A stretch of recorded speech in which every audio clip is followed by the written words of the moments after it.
किछि दिन शांत रहिबा परे पुणी अशांत होई उठिछि इस्पात नगरी राउरकेला। एपरिकी गतकाली रातिरे घटिछि दुईटी हत्याकांड। गोटिए हत्याकांड राउरकेला बसस्टाण्ड निकटस्थ गांधी रोड ठारे घटिथिबा बेले अन्य घटनाटी छेंड कॉलोनी VSS मार्केट ठारे घटिछि, जहाँकि दुई गोष्ठी मध्यरे संघर्ष घटी जणे युवकर मृत्यु और अन्य जणे गुरुतर आहत होइछन्ति। प्रथम हत्याकांड संपर्क में मिलिथिबा सूचना अनुसार जणे युवक राति खाई सारी फुटपाथ रे सबुदिन परी शुईथिले। हेले राति प्राय 10टा समय रे कहीं दुर्बृत्त धारुआ अस्त्र रे तांको गला काटी चली जाइथिला।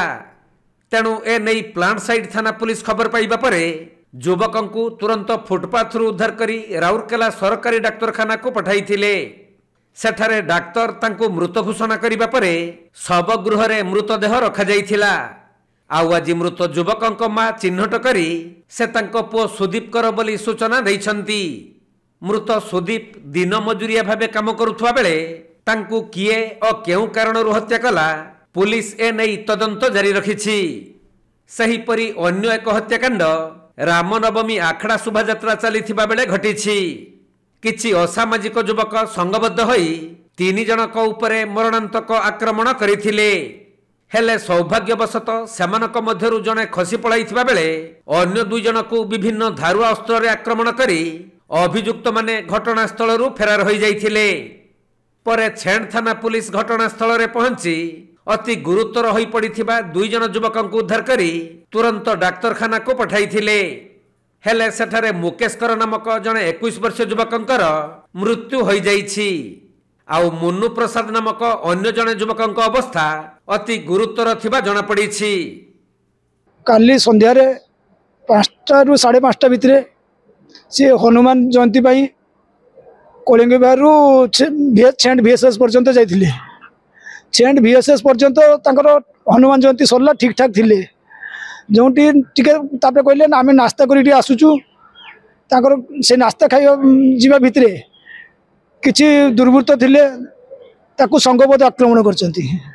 संगबद्ध आक्रमण रे मो पुओ रो छाती रे छुरी घुसी दिचंती प्लस तांको मुंड रे प्रहार करचंती लोहा रोड रे कि कोंती आ तार से गोटे सांग थिला ता पछपट रो छुरी घुसचंती। केते जन थिले कि जणा लगे कम से 5-6 जन खंडे थिले। सीसीटीवी छेंड VSS मार्केट भितरे ना एमती किसी शत्रुता तो किसी नथिला। मो पुओर जो सांग थिले तांकर गुटे मालगुदाम बस्ती पिला सांगर किछि दिन आगु झगड़ा झाटी होता। प्रशासन पाखे मुझे दाबी करुँच आज्ञा जमती मो पुओटा को निर्मम भाव मारी से मानक फांसी माने देवा दरकार अछि। तेबे रामनवमी आखड़ा शोभायात्रा चलीथिबा समय रे सेठारे 2 प्लाटून पुलिस मुतयन होइथिले। किंतु दुर्बृत्त माने सर्वसम्मुखरे एहीपरि नारकीय कांड घटाइबा पई किपरि साहस कले ताकु नै लोकंक भितरे उठिछि प्रश्न। तेणु संगबद्ध आक्रमण समयर सीसीटीवी फुटेज आधार रे पुलिस तदंत करुथबा जणा पड़िछि।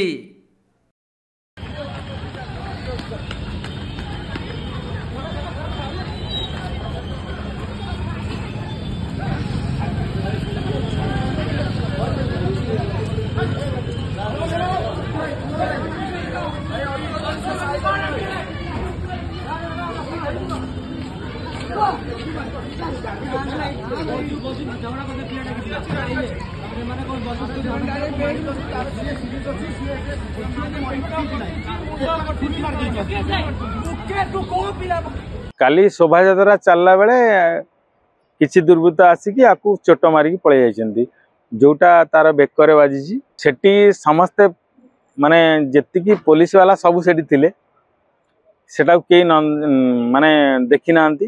माने ता भीतर पुलिस वाला थिला भीतर जणे आसिकी मारिकी पळै जाउछि लोकन, किंतु पुलिस वाला जानि पर नांती। एमितिया जिनस एगुडा कहबा तो बहुत दुखर कथा। से बाप मार गोटे पुओ थिला, ता संसार उजुड़ी गला। एमती जिनस होउछि, किंतु प्रशासन आमर एठी ढिला, आउ किछि नो। प्रशासन ढिला।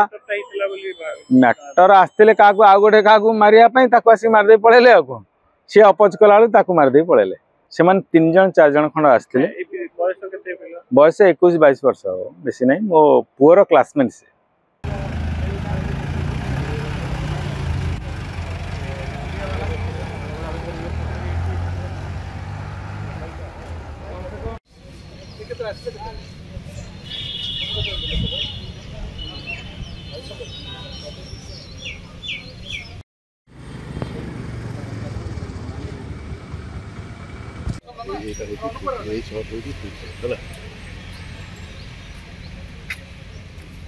राउरकेला सूर्यजित नंदन रिपोर्ट कोणार्क लाइव।